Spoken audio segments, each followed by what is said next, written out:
Hello students, welcome back to your own channel CSC Rengadia and I am your English teacher Banerjee Pallavi. Model auxiliary जब आती है यानी tenses की बारी। Tenses already मैंने videos upload कर दिए हैं, आपको टेंसेस के बारे में जानकारी दे दी है। फिर भी आपको ऐसे लगे कि टेंसेस में इश्यूज़ आ रहे हैं तो व्हाट्सअप नंबर पे व्हाट्सअप कर दीजिए, कमेंट बॉक्स में कमेंट कर दीजिए। लेकिन उसके लिए आपको चैनल को सब्सक्राइब ज़रूर करना पड़ेगा। अगर वीडियो अच्छा लगे तो शेयर और लाइक बिल्कुल करें। बेल बटन को हिट करना ना भूलें क्योंकि वीडियोस आते रहेंगे, आपके डाउट्स जो भी है वो सॉल्व होते रहेंगे। चलिए शुरू करते हैं। मॉडल ऑक्सिलरी, बच्चे बहुत कंफ्यूज्ड होते हैं मॉडल ऑक्सिलरी जो है उसको लेकर। मॉडल ऑक्सिलरी एक तरह का आपका टेंसेस का जो वर्ब्स है वही है, पर उसको थोड़ा सा स्मार्ट इंग्लिश जो बोलते हैं वो ज़्यादा यूज़ करते हैं उसको। पर हम भी यूज़ कर सकते हैं, क्यों नहीं यूज़ कर सकते हैं, पर कैसे यूज़ करते हैं और इसका एक्चुअल फंक्शनिंग क्या होता है वो नहीं पता होता। कभी कभार हमको पता तो होता है कि ये मॉडल ऑक्सिलरी है, पर वो क्या रोल प्ले करता है वो पता नहीं होता। तो चलिए देखते हैं वो कैसे करता है। Modal auxiliary is a verb, ठीक है, देखा वर्ब क्रिया है वो भी, that combines with another verb to indicate mood और tense and express necessity, uncertainty, ability और परमिशन। यानी जब वो आता है मॉडल ऑक्सिलरी तो ये आपको बताता है कि किसी की क्षमता है, किसी की कैपेबिलिटी, एबिलिटी, या ये चीज़ कुछ करना है, ये कंपल्शन है। इस तरह की चीज़ें मॉडल ऑक्सिलरी में जो फंक्शनिंग होता है वो बताते हैं। यानी यहाँ पे जैसे आपको बताया जो कंबाइन करता है अनदर वर्ड को बताने के लिए कि आपको वो मूड कैसा है, वो टेंस कौन से फॉर्म में है, या फिर ज़रूरी है कि नहीं, नेसेसिटी, अनसर्टिनिटी, एबिलिटी, क्षमता आपकी, या परमिशन, रिक्वेस्ट, ये सारी चीज़ें रहती है उसमें। क्या क्या यूज़ होता है मॉडल ऑक्सिलरीज में? Can, could, shall, should, will, would, may, might, must, ought, may be, may have, will have, ये सारी चीज़ें आती हैं इसमें। अब यहाँ पे देखिए कि आउट जो है वो शुड का ही पार्ट है। ओके, पहले लोग I ought to go, I should go, तो आउट ज़्यादा यूज़ करते थे। आजकल आउट ज़्यादा यूज़ नहीं होता, फिर बड़े बड़े मैगजीन वगैरह में तो बिल्कुल होता है। चलिए देखते हैं एग्जाम्पल्स के द्वारा आपको समझाया जाए। Example, Rahul can walk the hilly road without falling. यानी राहुल में वो एबिलिटी है, काबिलियत है कि वो वॉक कर सकता है विदाउट फॉलिंग। कहाँ पे? हिली रोड पे। तो कैन वॉक, ओके, वॉक तो सभी कर सकते हैं, हम भी वॉक कर सकते हैं, we can walk, but can we walk on the hilly road? नहीं, बिना फॉले गिर गए नहीं, फॉल तो होंगे ही हम, जितना हम हिली रोड पे चढ़ने की कोशिश करें, क्योंकि हमको आदत नहीं है तो हम वी विल फॉल। तो यहाँ पे क्या, राहुल की जो एबिलिटी है, उसकी खासियत है, उसका जो खासियत है वो वॉक कर सकते हैं, तो इट इज़ द एबिलिटी। तो यहाँ पे कैन जो मॉडल ऑक्सिलरी है वो एबिलिटी बता रही है, उसका फंक्शन क्या है? एबिलिटी। यानी आपको अगर क्वेश्चन आया find out the model auxiliary and state it's kind या स्टेट इट्स फंक्शन, तो आप क्या लिखेंगे? कैन आपका मॉडल ऑक्सिलरी हो गया। Now suppose you write can,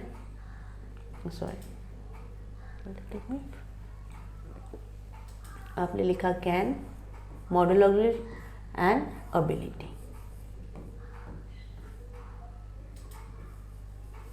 okay, got it? Now may I come to see the new pet. अब यहाँ पे आप किसी को रिक्वेस्ट कर रहे हो, आप किसी से परमिशन ले रहे हो कि क्या मैं आ सकता हूँ। अब यहाँ पे परमिशन नहीं है, ठीक है, यहाँ पे रिक्वेस्ट है, क्या मैं आ सकता हूँ आपके न्यू पेट को मिलने के लिए। यानी जब आप टीचर्स से पूछते हैं कि मे आई गो टू द टॉयलेट और मे आई कम इन, वो आपका परमिशन है, आप परमिशन लेते हो, आप रिक्वेस्ट नहीं करते हो, ठीक है। आप जब बोलते हो teacher may I write the homework tomorrow और may I come with the homework tomorrow, तो आप, या may I take a leave for a day, तो वो जाके आपका रिक्वेस्ट होता है। लेकिन there is a difference between a permission and a request. तो यहाँ पे क्या कर रहे हैं, हम रिक्वेस्ट कर रहे हैं, तो मे लिखा, आपने रिक्वेस्ट लिखा। I might have to fly to the US next week. अब मे और माइट में ना पॉसिबिलिटीज़ क्या होती है कि माइट का लीन पॉसिबिलिटी होता है, बहुत कम पॉसिबिलिटी। मे का ज़्यादा हाईएस्ट पॉसिबिलिटी कि मे इट मे रेन, तो ये बारिश हो सकती है। माइट एकदम लीन होता है कि शायद हो, नहीं भी हो, चांसेस बहुत कम होते हैं। तो आई माइट ये श्योर नहीं है, तो पॉसिबिलिटी है कि वो फ्लाई कर सकते हैं next week, but he is not very sure about it. I must finish my work before the guest comes, यानी मस्ट एक कंपल्शन हो जाता है, ठीक है। Must actually compel, you must do your homework, you must start studying hard, ये must, you must read text books, this compulsion है, आपको करना ही है आपको। पर यहाँ पे वो कंपल्शन नहीं दिखा रहा है, यहाँ पे क्या दिखा रहा है, I must finish my work before the guest come, यानी कुछ मेहमान आ रहे हैं तो उसके पहले मुझे ये काम करना ही पड़ेगा। सो नेसेसिटी हो गया, ये ज़रूरी है, नहीं तो नहीं भी आते तो नहीं करते मैं ये काम, राइट। तो नेसेसरी इम्पोर्टेंट, जैसे आपको अगर सीन पैसेज में अच्छे मार्क्स लाने हैं तो that is necessary, I must read the text book thoroughly, क्योंकि वो नेसेसरी है, right. I could bake a cake for him, could bake, मैं उसके लिए केक बना सकती हूँ, तो कैपेसिटी भी है, एबिलिटी भी है, मतलब आपके अंदर वो एबिलिटी है और आपके अंदर वो कैपेबिलिटी है जो आप कर सकते हैं। आई शैल बी 22 नेक्स्ट ईयर, अभी मैं होंगी 22 नेक्स्ट ईयर, तो एक्सप्रेसिंग फ्यूचर, ये ज़्यादातर ये सवाल तो आता नहीं है, फिर भी मैंने डाल दिया ताकि आपको ऐसा लगे कि ठीक है कभी आ गया तो, इसी वजह से ये डाला हुआ है। ऐसे सवाल तो पूछते नहीं हैं, फिर भी आई जस्ट मेड इट कि आप कर सकते हो। तो I should have obeyed what my mom said, और we should obey our parents, अगर ये दोनों should have obeyed and should obey, यानी हमारी ये ड्यूटी है, हमको करना चाहिए। पेरेंट्स के पैर पड़ना या बड़ों की इज्जत करना या बड़ों के पैर पड़ना, उनको विश करना, टीचर्स को विश करना, या फिर आप कोई डॉक्टर को विज़िट कर रहे हो, वकील को विज़िट कर रहे हो, या कहीं भी जाते हैं मॉल्स में कहीं भी थैंक यू बोलना, ये सारी चीज़ें आपकी ड्यूटी है, तो ये आपकी ड्यूटी में आ जाती है। आई will learn Kathak, okay, let me clean it up, okay.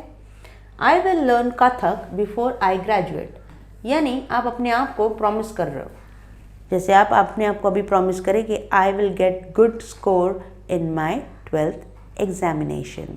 सारे सब्जेक्ट में, सिर्फ इंग्लिश की बात नहीं कर रही हूँ मैं, सारे सब्जेक्ट में आप अच्छा स्कोर करें और अच्छा परसेंटेज लाए और अपने टीचर्स को और अपने पेरेंट्स को प्राउड फील करें। I would be very happy if mom does not leave a job, यानी यहाँ पे I would be very happy, ये भी मैंने इसलिए दिया कि कल अगर पूछा जाए तो, ऐसे पूछते नहीं है, ये सब आता नहीं है, पर आपकी नॉलेज के लिए एक्सप्रेसिंग आउटकम, अगर ऐसा होगा तो मुझे बहुत अच्छा लगेगा, राइट, इसको बोलते हैं।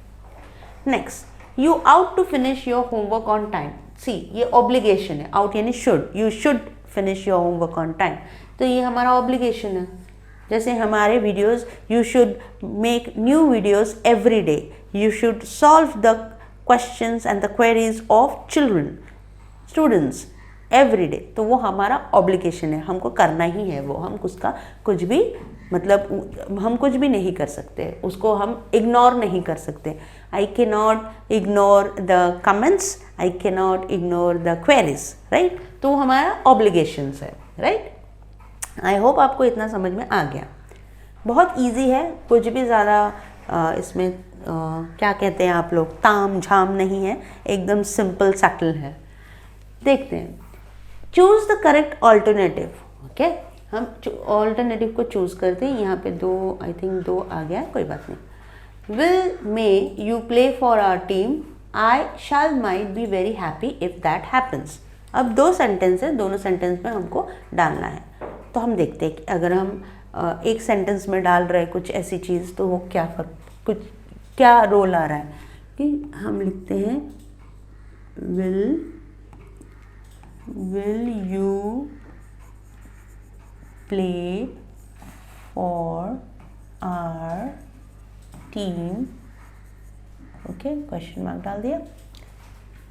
आई shall be very happy if that happens. Okay अगर हमने ये लिखा तो ये मायने करता है. Okay may you play for our team लिखे तो अगर हमने, चलो ये भी लिख के देख लेते हैं. May you play for our team. तो यहाँ तो क्वेश्चन मार्क आएगा ही नहीं. तो आप तो सेंटेंस की मीनिंग चेंज नहीं कर सकते हो ना. आप सेंटेंस की मीनिंग को चेंज नहीं कर सकते हो. तो ये तो बिल्कुल नहीं आएगा. तो मे तो आया ही नहीं. तो मे नहीं आएगा तो माइट भी नहीं आएगा, यानी विल आ जाएगा. Will you play for our team. Okay let me clear it for you. तो आएगा will you play for our team. I shall be very happy if that happens. Okay इतना क्लियर. सेकेंड वाला देखते हैं. Can may. Okay can may I ask question. No you wouldn't mustn't. Okay can I ask you a question. No you mustn't. May I ask you a question. No you wouldn't. So हमारा may and mustn't होना चाहिए. May I ask you a question. No you mustn't. तो wouldn't नहीं आएगा यहाँ पे और can भी ये नहीं आएगा. तो कैन और वुडंट का कुछ रिलेशन नहीं है. कैन एंड कुड का रिलेशन हो सकता था. विल एंड वुड का रिलेशन हो सकता था. Would could you mind lending me your pencil. No I wouldn't या आई शुडंट. अब देखिए यहाँ पे ऑलरेडी शुड है जिसमें हम कुछ नहीं कर सकते. वुडंट ऑलरेडी है और यहाँ पे वुड है. तो would you mind, right, would ये क्रॉस हो जाएगा. Would you mind lending me your pencil. No I wouldn't. Okay जब भी आप देखेंगे कि वुड है और इसी का नेगेटिव फॉर्म यहाँ पर है तो वो वाला लेके ही उस कंप्लीट को सेंटेंस को कंप्लीट करना है. थोड़ा सा ट्रिक यूज करना चाहिए. Should can we tell. once again I'll just make it little up. Yeah, so should can we tell her about the surprise. No we should can't. Okay can we tell her about the surprise. No we can't. Okay can we tell, क्या हम बोल सकते हैं उनको surprise के बारे में. नहीं. आप should भी यूज कर सकते हैं. should we tell her about the surprise. No we shouldn't. तो आप दोनों भी यूज कर सकते हैं लेकिन आपका जो पेयरिंग है वो बराबर होना चाहिए. शुड के साथ शुडंट लगाएंगे आप. This is the first one. You can do that. और कैन के साथ आप लगा सकते हो कैन और कांट. ओके राइट ये हमारे दिमाग में आ सकता है. बट यहाँ पे एक ट्विस्ट है. जब भी आप कोई चीज़ यूज करते हो can we could we tell her about the surprise. No we can't ऐसा होना चाहिए यहाँ पे. तो अब यहाँ पे तो नहीं हो रहा है वैसे. तो हम क्या कर सकते हैं, हमारा जो ये वाला हमको काट देंगे. हम लिखेंगे should we tell her about the surprise. No we shouldn't. Okay next.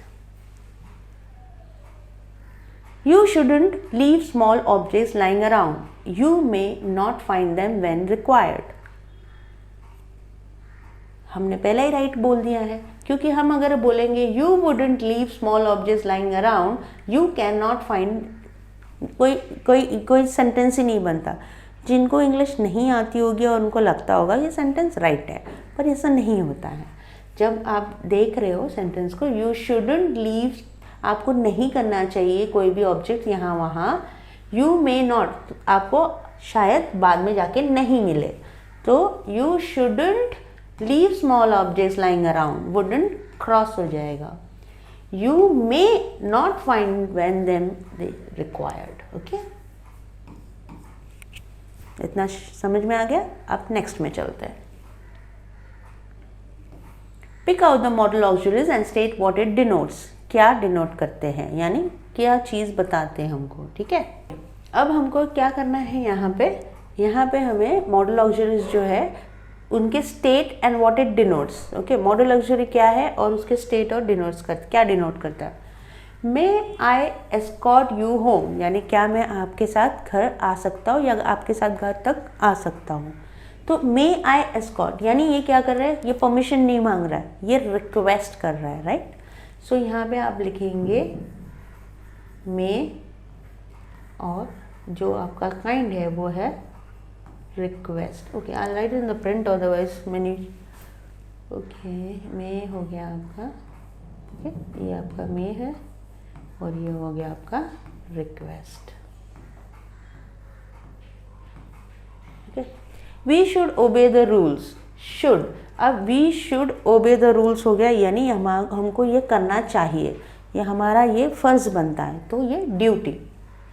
फर्ज हो गया तो ड्यूटी हो गया, तो शुड.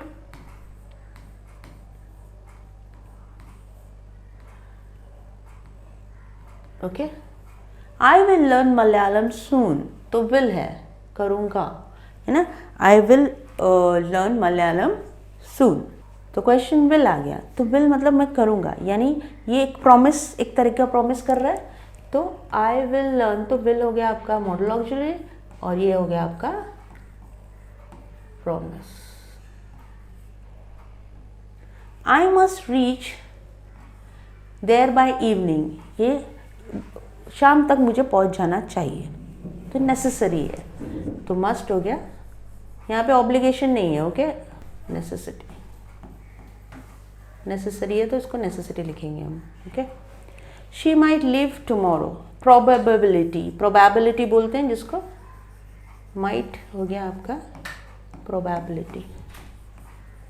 प्रोबेबिलिटी, पॉसिबिलिटी कम है, राइट. पॉसिबिलिटी कम है, पर वो शायद इधर तक कल तक निकल जाएगी. Leave by tomorrow. ये हो गया आपका पूरा मॉडल ऑक्सिलरीज जो वर्ब का ही काम करता है, पर this is use in a different way, जो दिखाता है मूड और टेंस और एक्सप्रेस करता है रिक्वेस्ट, परमिशन या फ्यूचरिस्टिक के बारे में, या आपके ऑब्लिगेशंस है, ड्यूटी है, रिस्पॉन्सिबिलिटीज़ है, इसके बारे में. आई होप आपको ये समझ में आएगा. अगर आपको वीडियो में कोई भी डाउट्स है, इस मॉडल ऑक्सिलरी के लिए भी कोई भी डाउट है, तो आप कमेंट बॉक्स में प्लीज़ कमेंट करें, और हमें व्हाट्सअप नंबर पे अगर है तो व्हाट्सअप नंबर पे आप भी टेक्स्ट कर सकते हैं. आपके डाउट्स भी आप भेज सकते हैं. We will try to solve your problems. So today's modal auxiliary comes to an end. अगर इसके बारे में और भी कुछ जानकारी चाहिए तो प्लीज़ कमेंट करना ना भूलें. Till then, take care. Thank you.